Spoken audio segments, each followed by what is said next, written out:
Now welcome to stage 3, and stage 3 you just need to get yourself, go down to as you can see in this instance it's Sainsbury's, but it can go to be any supermarket or any chemist, and get yourself some talcum powder, just the cheapest one that you can find, and that's all you're going to need for this. And also a soft brush. You can get cheap makeup brushes which are quite soft, or any real soft brushes that you can use for this next exercise. You will probably also need some old newspaper as well, and I'll show you why in just a moment. So we've now got our newspaper, and this is about to become apparent why we need a newspaper. Now you can feel where I've done it and where I haven't done it, because you can see where it feels tacky and where it feels dry. So you can see where it does, when I need to do it. And all you do is you just squirt or puff some of it onto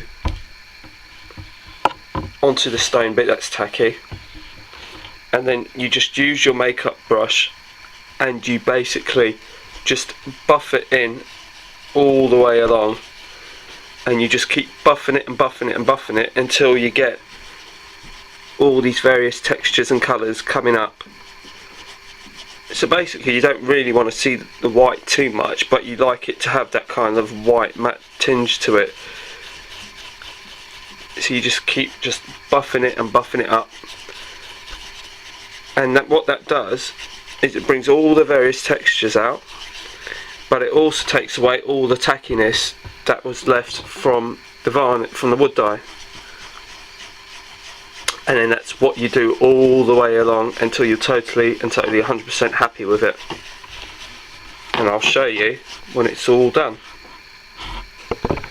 Okay, so now we're back. All of it is all done. It's all dried, and as you can see, it's looking pretty good.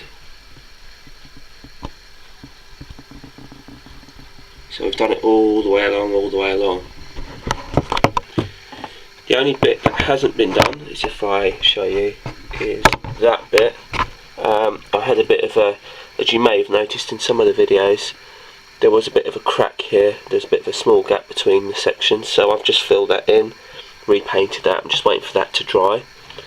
So that's one of the next bits I've been doing as far as the update. I've also been doing some of the stanchions and finished that all the way across now. That's also from a ratio kit, and I can't remember what the code is. I've also painted and did the first coat of the girder bridge, so that's looking quite nice now, and so I'm really pleased with that. And that's just going to be an undercoat, which is like this rust colour, because then what I'll do is, for weathering that, again a bit like the stonework in various layers, that will be painted in stone. And once that's painted in stone, sorry, let me get this right, sorry, basically the first coat is the rust coat, and then I'll paint it in grey, and then to reveal some of the rust I'll put a light sand on it, get a little bit of sandpaper, and I'll do a fine bit so you can see the red underneath, so it's not going to be left as this colour. So this is just like the first layer of it. Also, I've made a start on the footpath. Now the footpath isn't going to remain in card, it's just used as a base layer. It isn't stuck down either because I still haven't painted the platform yet. Actually, I was out yesterday at Westmeath and I was taking some footage of some disused railway platforms, and so I'm still kind of oohing and ahhing as to exactly what I'm going to be doing with it, so I didn't want to do the footpath just yet. The footpath I'm going to cover in sandpaper for the footpath. I could be using powder and ballast, and the reason why I'm going to use sandpaper is because this is a lift out section. I didn't really want to use ballast in or stone or powder, because as time goes by and you lift the section in and out, if you're not careful, bits and pieces are going to fall out, and so I'm going to end up using some sort of sandpaper. If I don't like it, I'll use one of the powder methods, but I think I'm going to try the the sandpaper version first and see how we get on with that. I've also bought some telegraph poles, and they're going to be going along there. I've sort of had a look at one of them and it seems like they're going to work, and I think they're going to be better off on that side.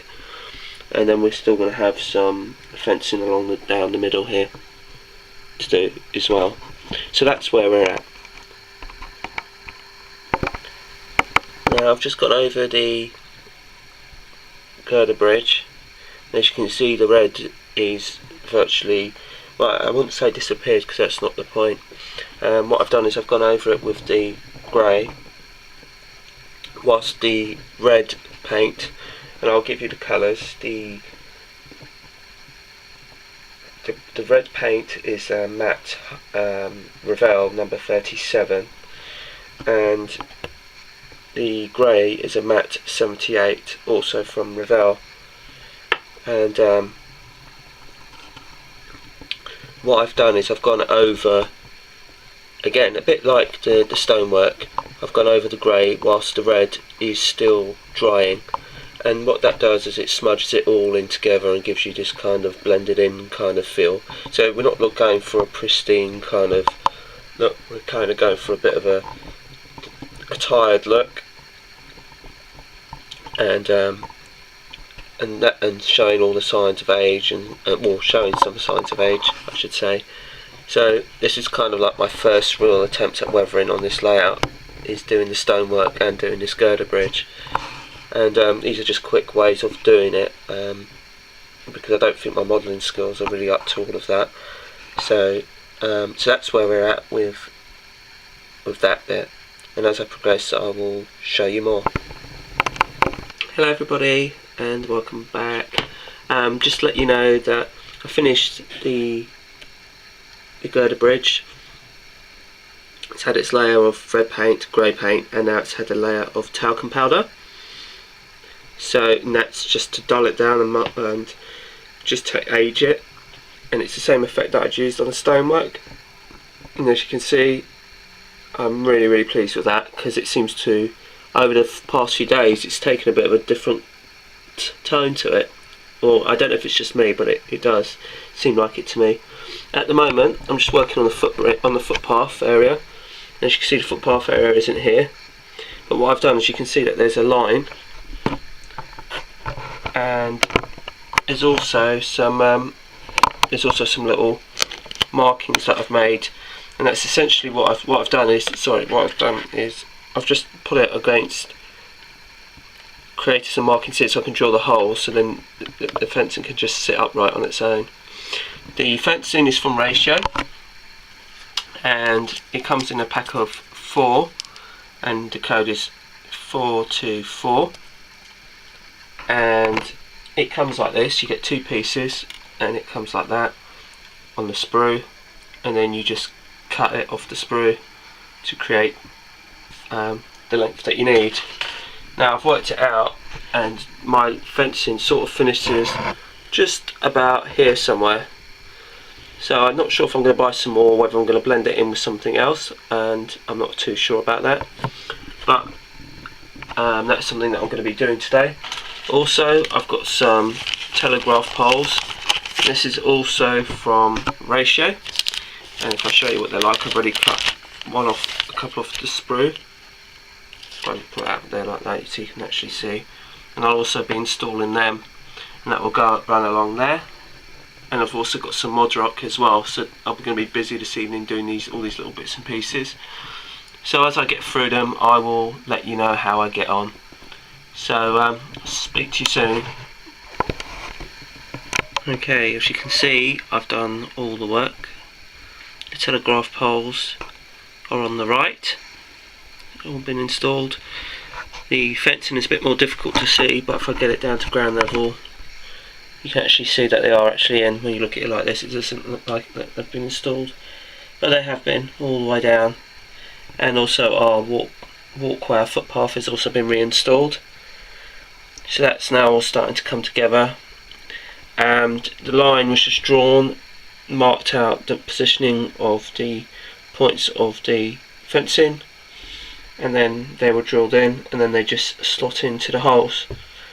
and then afterwards at some point they'll be glued together. But I'm just going to be doing the footpath and the platform soon. The telegraph poles are very easy to install. If I just show you, it's just a hole drilled in, and this is softwood, so it goes in very easily, and they've all been spaced out relatively evenly. And what I've done as a guide is I've sort of used the joins of the as you can see, there's a join here for the two fences, and basically along every join I've sort of evenly spaced out. As you can see another one there, and there's another pole across it, just to create the sort of even sort of spacing for the poles. Hopefully they're not too crammed. I think they're about correctly spaced, so I might be wrong, but I quite like them like that. I think they're quite well spaced out. And then after, obviously, as you look down, it's starting to come together. I'm just going to put it up on the actual scenery, and then after you can see it on the actual bridge section. Well, as you can see, it's now sitting on the scenic section of the railway. As you see the track coming in, the two tracks. You can see the telegraph poles to the right, to the left. I'll get my rights and lefts mixed up. So, and then after, as you can see off to the right, as you can see the fencing and how that hugs the railway line.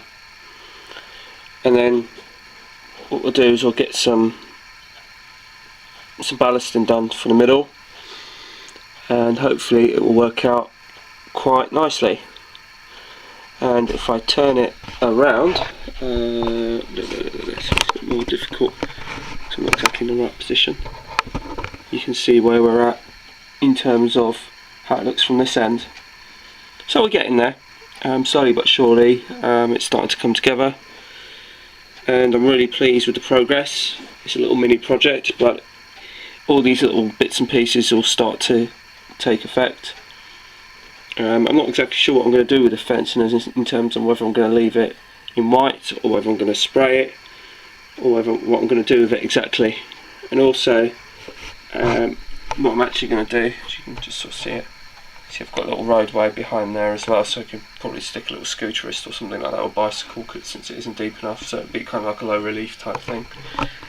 And I've still got to try and work out how I'm going to blend all this cornering on the right, but I'm sure some inspiration will come to me at some point, and like a light bulb, I'm sure it'll kind of go off and let me know what I need to do.